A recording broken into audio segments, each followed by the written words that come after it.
Thunder.vc. I've got a good group here today, and we're going to be talking about how you can leverage PR to not only improve your overall exposure to your business, but also get in front of VCs and hopefully have VCs contact you. If you're not familiar already, Thunder is a platform that uses AI to identify who has a higher probability of investing in your startup. So we collect, first-party, third-party data to identify which VCs are most relevant for you. Today we have with us Jacody. He is our from Moonshot PR. He is going to be talking to us on the topic of how to leverage PR. So Jacody, I'd love for you to give a quick intro on yourself, Moonshot, and then take it away. Just one, forgot to mention the agenda. We're going to talk about the content, do the intro and do some content for about 30 minutes or so. You're welcome to intervene at any point in time with questions. You're welcome to use the raise hand feature if you don't want to just blurt out. There's a little hand at the bottom of the center of the Google Meets that you can use, and Jacody or I will call upon you, or if you just want to blurt it out, it's fine. And then towards the end, we'll have some more time for Q&A and diving into any kind of specific use cases depending on where the conversation goes. So with that, Jacody, I'll let you go ahead and take it over from here. Yeah, and can you see my slides? No, you have not shared your screen yet. Okay. Let me try that again then. Yes, nice to meet everyone. I am here in San Francisco, and my name is Chikati Chima, and I'm the founder of Moonshot, and I am a former staff reporter at VentureBeat, contributed to Fast Company, and come to PR from the world of journalism.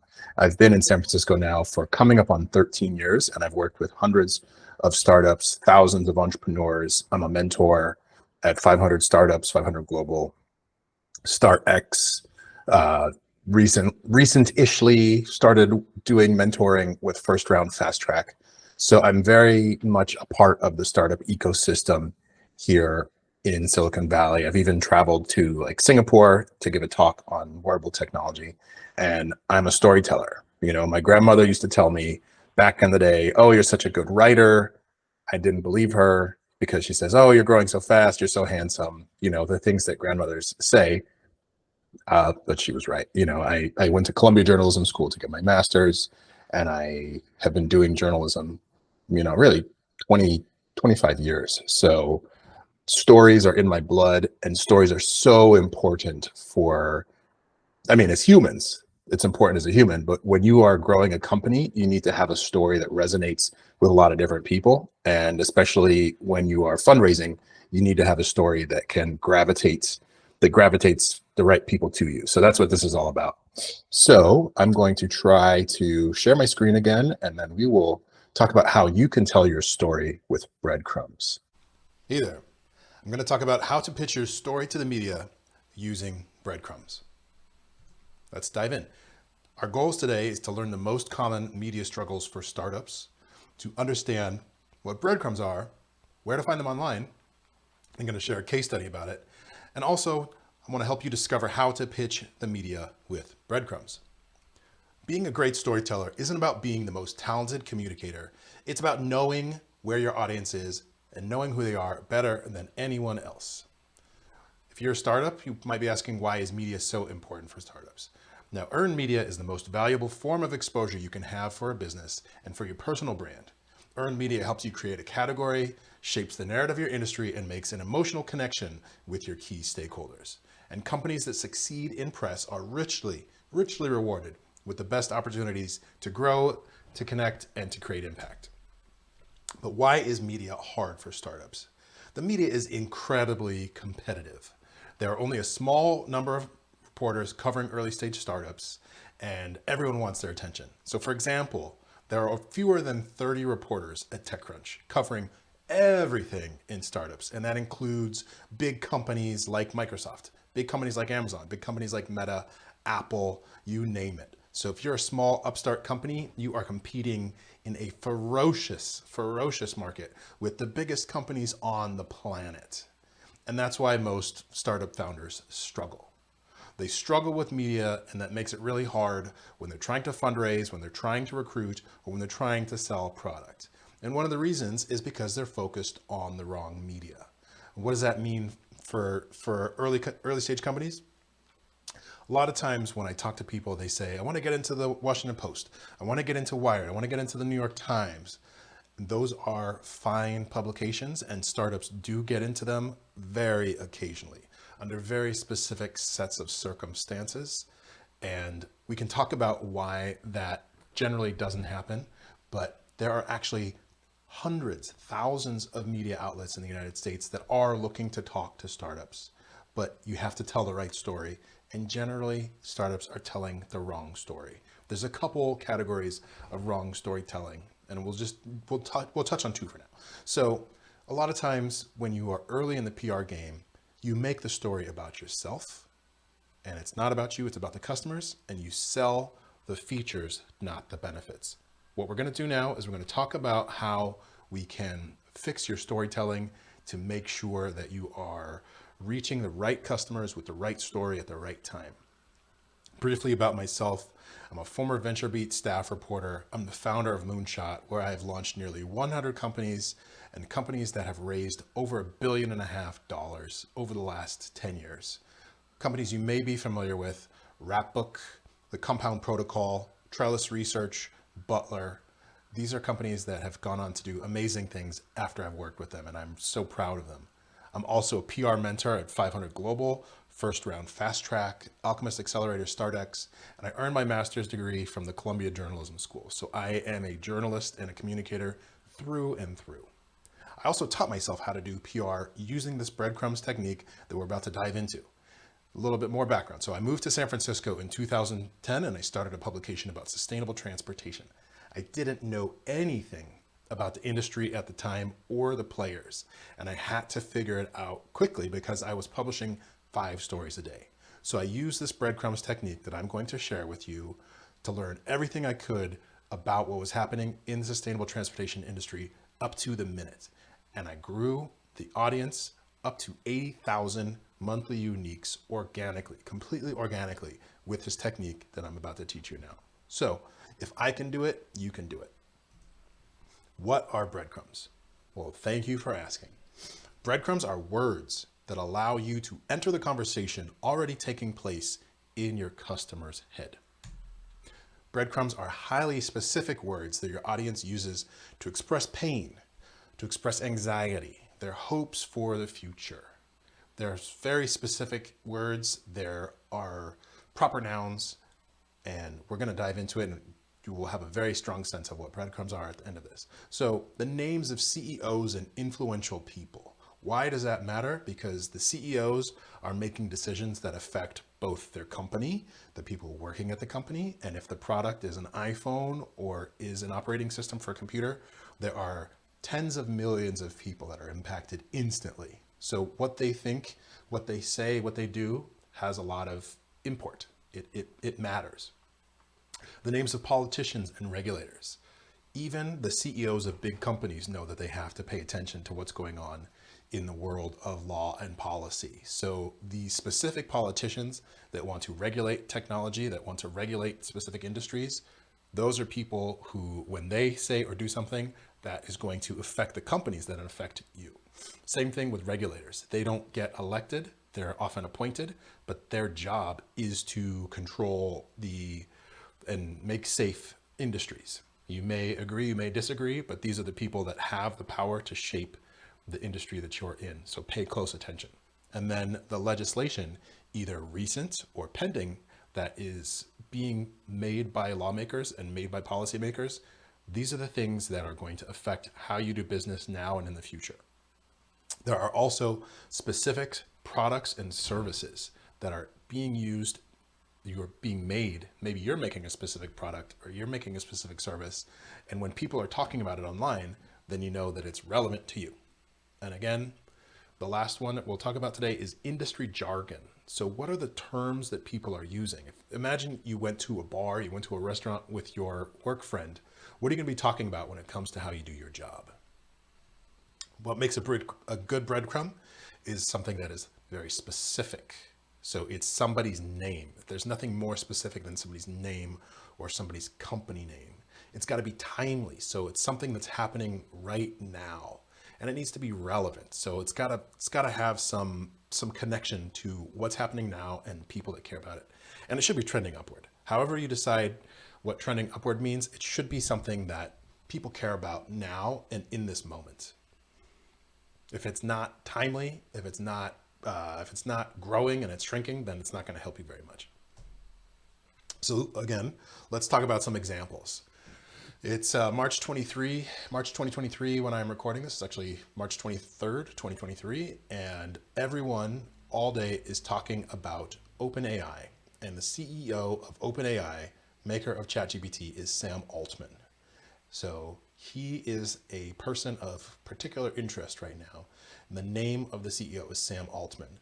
I'm going to totally butcher it, but Xiaoji Chu, who is the CEO of TikTok. Today, when I'm recording this, he is testifying before the US Congress, and TikTok is really in the crosshairs of a lot of people. So normally when talking about TikTok, you're talking about creators, you're talking about the platform, but today we're talking about the CEO.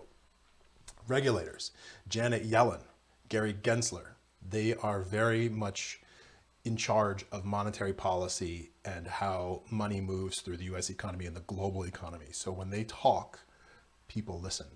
Elizabeth Warren is an example of a politician who is also regulating the banking industry. So she's someone who has to work through the legislative process, but she has a lot of influence. There's also pending legislation. There's Reg CF for crowdfunding. Section 230 is going to regulate how big tech companies handle content and who's responsible for the impact of the content. And then there are specific companies. Midjourney is an example of a generative AI tool. A product that launched yesterday or this week is Adobe Firefly, which uses AI in the browser to help you make generative art. And because it's at Adobe scale, there's hundreds of millions of people that can use it. So very specific. And then industry jargon. There's a million different industry jargon terms that we could go over. More specific is always better. When you're talking about particular people, when you're talking about your industry, you want to make sure you're talking about the most influential people, the most influential items, and so be specific. Let's go into a case study. So Atrium is a company that I helped launch in 2017. And the founder, Justin Kahn, had already launched and sold Justin TV and was very well known in the startup world, but he wasn't known in the world of legal. So he also announced a $10 million seed funding, but still needed to get publicity for the launch of Atrium and let people know Atrium was now open for business and you could become a client. So the problem that we had is that we needed to find breadcrumbs that were specific to Justin, but his name by itself was too exposed. There were people writing about Twitch all the time. So it was way too broad to be talking about Justin by name, Twitch by name, because there were already hundreds of millions of people on Twitch. However, he invested in Cruise Automation, which was his brother's company, and that had recently been acquired by General Motors. So that allowed us to find reporters who had specifically written about Cruise Automation, because even though it had been acquired, it was still a relatively small company and a quiet company. That was an opportunity for us to connect with reporters that were relevant to Justin because they knew his family and they knew him, but they hadn't written about Atrium in the past. There are a lot of places you can find breadcrumbs online. You can go to Google, you can go to Twitter, you can go to LinkedIn, Reddit, Substack. There are multiple forums. There's any number of YouTube channels. However, as big as these platforms are, as unruly as they may seem, if you find yourself in any one of these places and you are using specific terminology and you're finding breadcrumbs that are relevant, you are going to find your people. So these are great places to start. And this process, once you employ it, you'll be able to use it anywhere, big or small. So how do you want to use breadcrumbs in your media outreach? You want to, again, enter the conversation that's happening in your customer's mind. Your customer already cares about something. Your customer already has problems that they're dealing with. And all you have to do is recognize those problems and then share your strongly held beliefs and offer value. So you have a point of view, and your point of view comes from the fact that you started a company to solve a problem. You recognized the problem. You felt strongly enough about the problem. You said, I'm going to dedicate the next 5, 7, 10 years of my life to solving this problem. What was that problem? What about your background got you interested? What are you learning? What did you not know that you know now? And why should people care? What's this problem? How's it affecting people? And also, when it's solved, how is the future going to look? And why is there going to be a better future when this problem is solved? And if people don't move towards this brighter future, then why are they going to suffer, or what's the pain of inaction? So these are the ways that you can reach out to journalists and reach out to influencers with the pain and the problem that they have once you identified the breadcrumbs that are relevant. So how to pitch the story with breadcrumbs. You want to be selling the problem, not the solution. Again, people don't know about you yet. So even if they do know about you, they have a problem, they care about themselves. They don't care about you. Then you want to communicate clearly who is impacted by the problem and the consequences of their inaction. This is a group of people, and if they don't do something about their data storage, if they don't do something about the joblessness, then they're going to have problems. These are just, kind of random examples I'm pulling out here, but you got to move people from a place of inaction to a better place. And if they don't act, then there's going to be consequences. And you don't just say that this is my feeling. You want to provide relevant data and offer timely analysis or predictions of what to expect.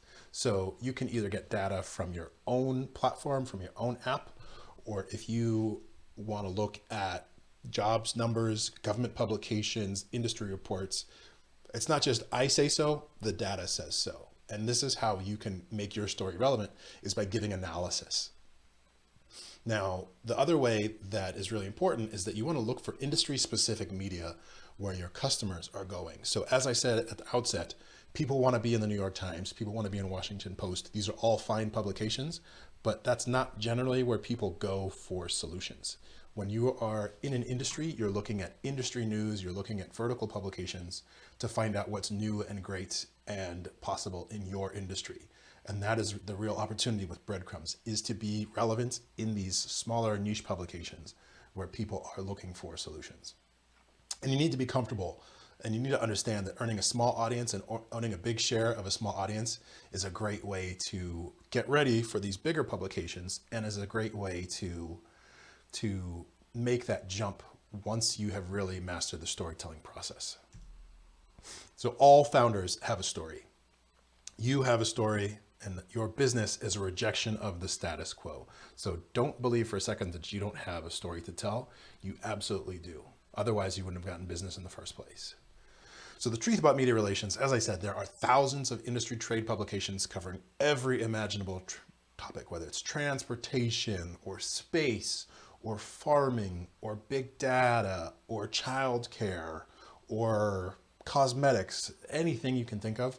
There are many, many publications, and your story is relevant, and journalists are always hungry for a great story. You have a great story because you've lived a life that has brought you to the place where you started a company and you're rejecting the status quo. You say, no more, I have to make a change. And if you find out of these thousands of publications, 5 solid journalist relationships, this can change your life at any size of publication. Once you figure out how to tell your story in these publications, and once you really master the art of storytelling, having 5 people you can go to say, hey, this is something new, or this is why people should care about this, your customers are there. Your customers are listening, and having 5 will change your life. So in conclusion, breadcrumbs are words that your market uses to describe the conversation that's happening in their head. What are their pains? What are their frustrations? What are their anxieties? The better you understand this, the better you're going to be at communicating. You just need to be the person that tells the best story to the person that needs it. That's what makes you their champion, and that's what makes you relevant. The breadcrumbs will help you follow an idea to an audience where you can be the customer champion. And then breadcrumbs allow you to tell your story continuously, so you can be relevant over time. A lot of times people think, oh, well, we launched a new product, or there's something that is timely, that is, we've raised funding, we launched a product, we got this new executive. Those are very important events, but they happen sporadically. Whereas using breadcrumbs, you can tell your story continuously and continue to grow as a thought leader. So if you want to work with me, I'm offering media strategy workshops. You can go to the link here and you can get 20 breadcrumbs using the process that I just outlined, come up with 10 targeted reporters that you can pitch, and then 5 original stories that you can pitch to press or publish on your own. So I hope that was really helpful. And if you want to get in touch with me, you can reach me at chikati@moonshotpr.com. And also, if you go to the link here, there's a worksheet that you can use to do the exercise and find breadcrumbs on your own. I hope you found this helpful. I'd love to hear from you. Have a great day.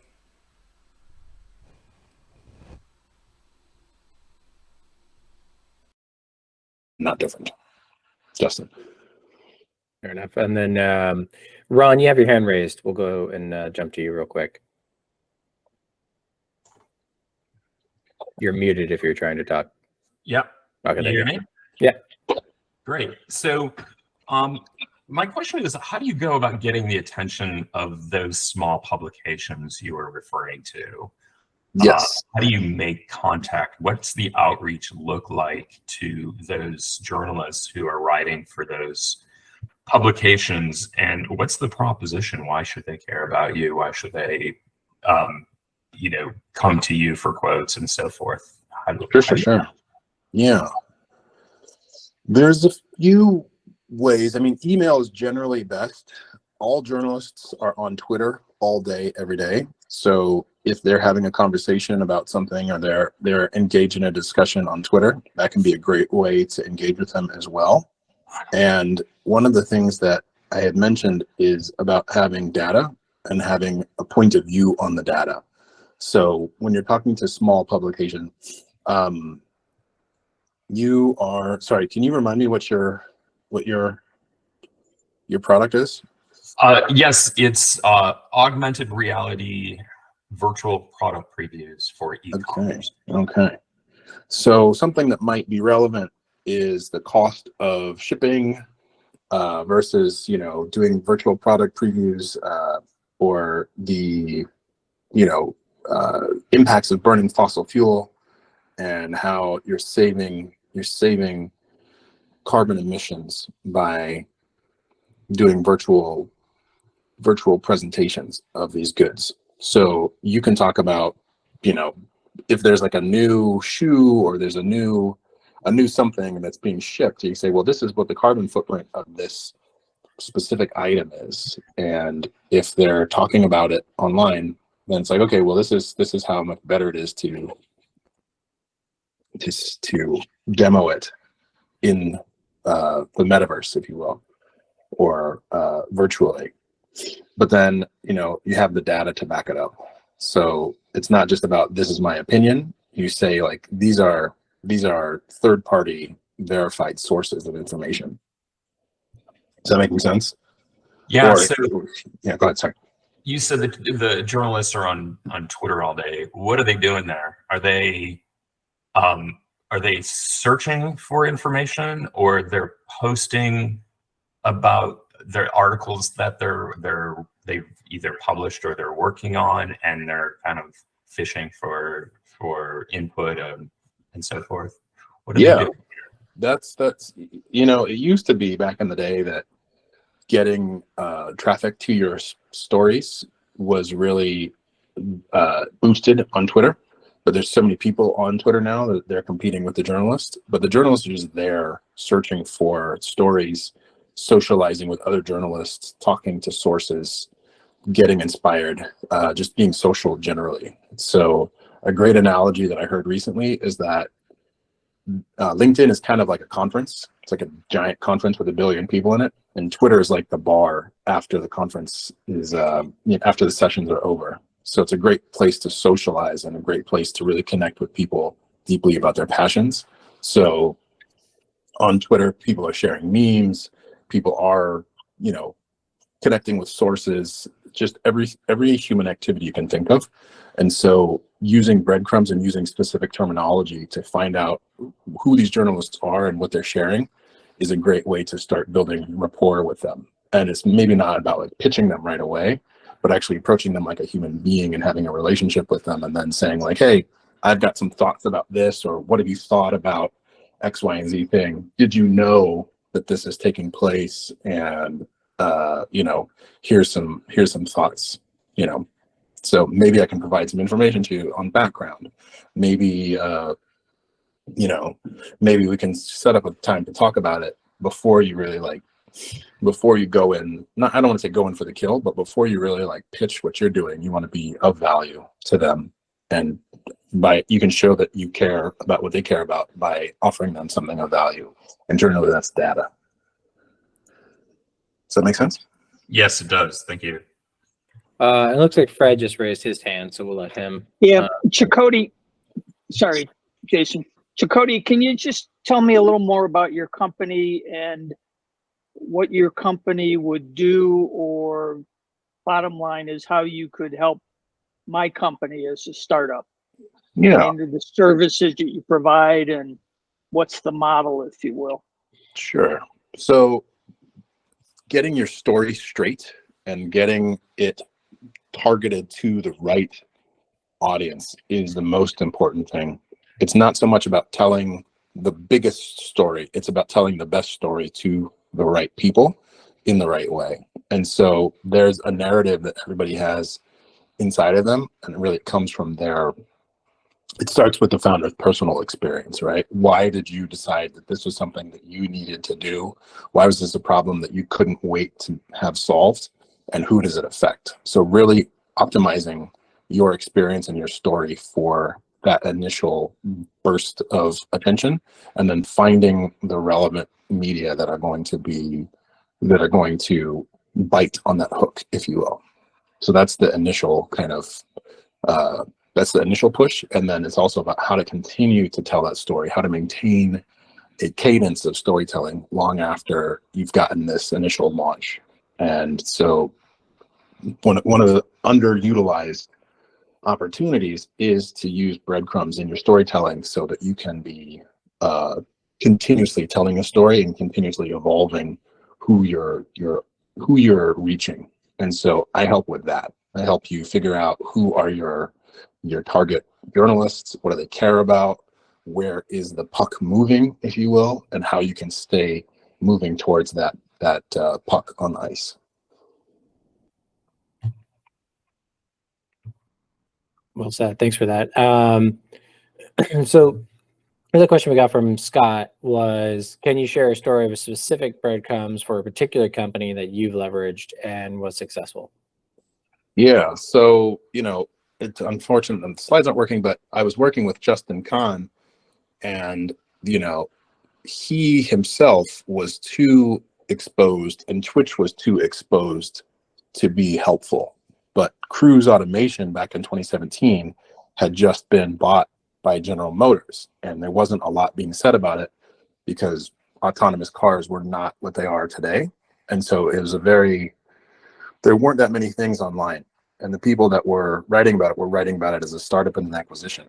So that helped us get into this was Axios and Bloomberg and VentureBeat and TechCrunch, and then there was also a number of legal publications because it was a legal tech startup. But for each, okay, so let me switch gears here a little bit to talk about like a breadcrumb that might be hard today is ChatGPT. But 6 months ago, if you had put ChatGPT into Google, I should actually find this, but ChatGPT 6 months ago, there would have been very few people writing about it. There wouldn't be much to say.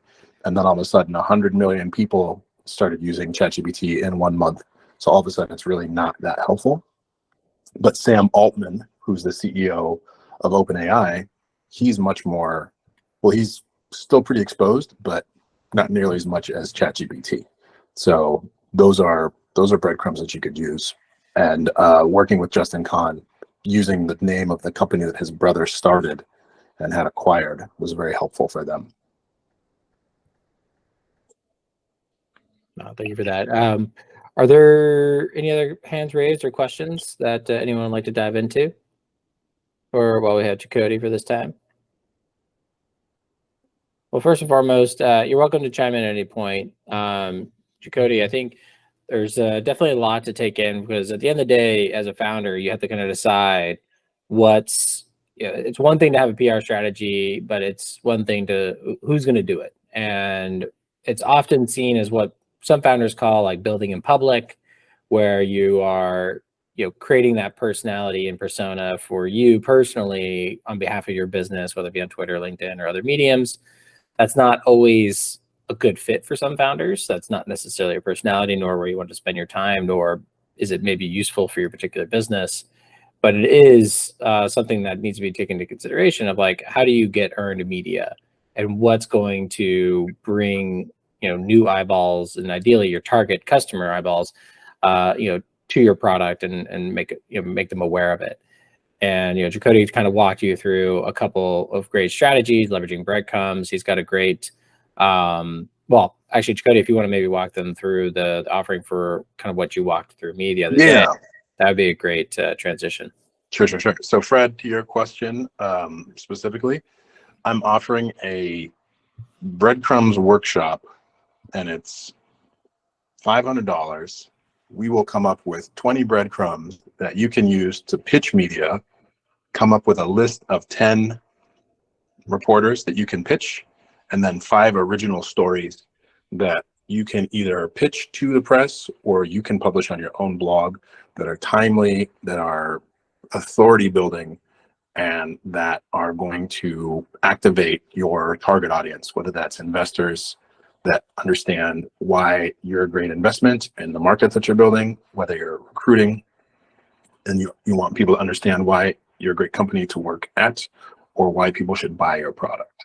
So that's a 90-minute consultation where we'll come up with 20 breadcrumbs using the technique I kind of went over today. Again, 10 targeted reporters, and it could be at big publications or small publications, or it could be a mix. And then whether you want to turn those breadcrumbs into information that goes out on your site or goes out on third-party sites. That's what the offer is today. No, I appreciate that. And it's something that, I'm leveraging based on his tactics and the information he shared with me. Something that I kind of, and that you would get out of this particular workshop is kind of uncovering what your spiky points are. What are these, controversial topics and or opinions that will strengthen your tribe, or people that would either buy into your brand or your messaging of what you're doing, by having, topics of content or breadcrumbs in this case of, things that you can speak to uniquely that help garner more attention and more loyalty to what you're building, and help people feel like they resonate with you more. And that's something that, I work on. One of my best posts ever on LinkedIn, and the tens of that, I think it's like 40,000, 50,000 impressions, was explaining to people not to be an angel, to be an LP. And that was a very controversial topic that led to a lot of good discussions. And that's something that I personally am passionate about. If you're not a full-time dedicated angel investor, sometimes it's better to be an LP, and founders would agree or disagree, and VCs would agree or disagree, and it created like a really good talking point. And there's a couple other topics that have come out, and that the more I would call, as Chakoti calls it, the spikier it is, like the more kind of like of a jab, or like something that stands out, that kind of gets someone to have a feeling, or like whether it's to agree or disagree, the more visceral the response and the more engagement that you'll have. Obviously, you don't want to say anything like inappropriate or anything that's could damage your reputation, but you can still have strong opinions. And the workshop that I went through with Chakoti was very helpful in helping uncover more of these ideas. And to have a process that's sustainable in creating these ideas, because one of the problems I run into, I get kind of a spark of imagination, like, oh, that's a good idea, and then I work on writing it, but like sometimes I'm consistent for a few weeks, and sometimes I'm not. And I find the protocol and process that Chakoti has shared to be a lot more effective of having a consistent flow, and to be more persistent in my process. So that's something that I'm in particularly thought was valuable and could be of interest to any founder trying to grow their business through any media type. It's good to have an audience, and as Chakoti was alluding to earlier, like a niche audience, or that be comfortable with a smaller group. make them loyalists, have them kind of be your ambassadors that like, share, comment, or promote your content, so that you can start broadening that reach over time as you become more and more persistent and consistent. It's definitely not a, write a blog post, write a PR press release, and magically you have 10,000 customers. It's definitely not how PR works. It's a commitment that takes time, process, and persistence. And so I appreciate what Chakotay's done in terms of trying to package up something that's a lot more attainable and affordable for founders at all stages to tap into. So that's one of the main reasons I brought him here today. That said, any other questions or thoughts or feedback for today's session? Going once, going twice. Chakotay, do you want to kind of wrap with anything in particular? Yeah, Jason, you did a great job summarizing. I just shared the slides with you, and if you go through the slides, there is a worksheet that you can use to find breadcrumbs on your own and turn that into your own media outreach, or we talked about spiky points basically, but this idea that if you have a strong point of view and a strongly held belief, that's what the world wants to hear from you. And being effective in sharing that strongly held belief is what's going to get you the attention, and the repeatability of it will really make you into a thought leader and will make you into the go-to person for your industry. So you can practice with that and check out the slides. It's at the end, and also you can get in contact with me if you have further questions. And actually, Jason just shared the slides into the chat, so that's great. But yeah, I am really grateful for everyone that was able to stick it out and deal with these technical difficulties. That is part of the PR process too, is that you don't have a lot of control, but you got to keep it moving. So you have a story to tell. I believe that you have value to share with the world, and if you figure out how to get the media to pay attention, you have much greater chance of success and to create the impact that you want to create in the world. The fastest and easiest way to do that is to talk about what other people care about and to enter the conversation that's already going on in people's heads. So this is one of many ways to do it. And if you are again curious, please reach out to me via email. I'm also on Twitter. You can go to my website, and please check out the slides. If you have feedback, I would love to hear it. And again, really grateful for your time today. And Jason, thank you. Grateful for you as well. Glad everyone was able to make it. Appreciate everyone joining and participating. For those that had some great questions, be sure to keep an eye out. We're trying to do these events on a regular basis, trying to get to 2 or 3 of these a week. We're working on a stronger resource page and kind of populating all these into our resources page, so they're available for future reference for any founders that are interested. And as a reminder, we have our premium access on Thunder, that if you've kind of gone through our process, submitted for review, and kind of identified, if you have more than 15 matches in our network, we suggest upgrading to premium, which allows you to unlock that entire list of VCs and be able to leverage Thunder as a warm intro, among other strategies, and a consulting session with me as well.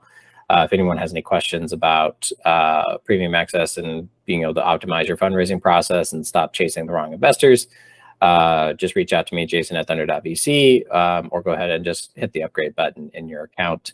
You can find it in the settings page or the matches page. But with that, we'll go ahead and wrap. We'll get this video posted along with the slides on our website by end of week and shipped out to all y'all. So again, big thanks for everyone for joining today, and have a good rest of your week and weekend.